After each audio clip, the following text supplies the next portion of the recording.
So the first thing you want to do is jack the car up. If you don't have an air gun when you attempt this, you will need to loosen your lug nuts on the ground. Do not take them all the way off, just loosen them, and then jack the car up, and then take the lug nuts all the way off. But since we will be using an air gun today, we're just going to go ahead, find a good place to jack this SUV up, and then I'll show you the next step. When you get your vehicle jacked up, you always want to put jack stands under it for extra safety, and then you want to gently push on it, make sure it don't move. If it moves, it is not safe. You want to be safe because this is dangerous. If this falls, it can damage the vehicle and it can damage you. Once you get your lug nuts off, you can go ahead and remove your wheel. Sometimes you have to tap it a little with your foot to get it broke loose, but it's simple and it should come off quite easy, hopefully for you, without having to tap it too much. Now I do got a damaged ABS wire right here. My ABS light stays on.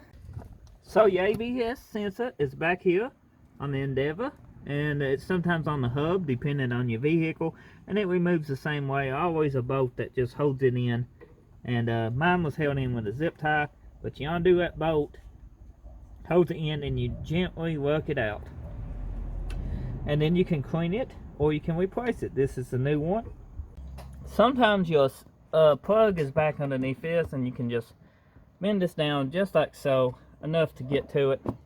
It's very simple. Sometimes, depending on the vehicle, you have to take the whole wheel well out, and usually they just held on with some bolts and some rubber tabs.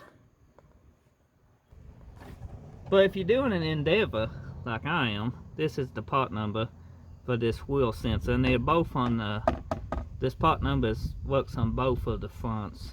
I don't know about the backs, but yeah.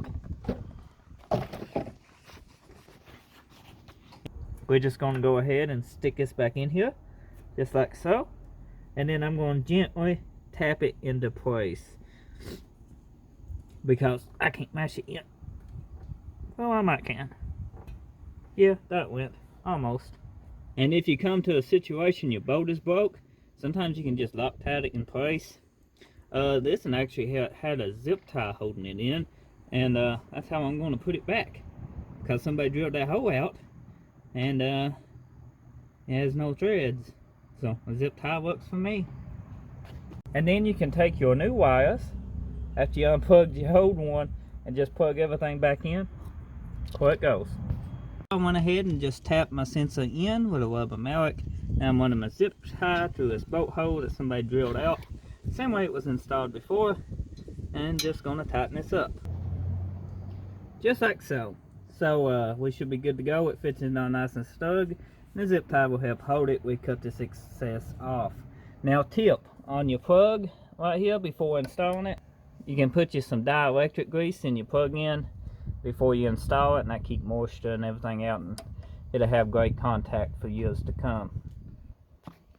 So we got the ABS line hooked up now. We got it zip tied. I'm going to clip this off to size, and yeah, all in all, it was a simple setup, easy to do, and hopefully yours is easy to change, but them bolts can be hell to get out. So if you found this video helpful, leave a like, drop a comment. Enjoy hearing from everyone, and be sure to smash that subscribe button. I'll see you on the next video. Thank you for watching.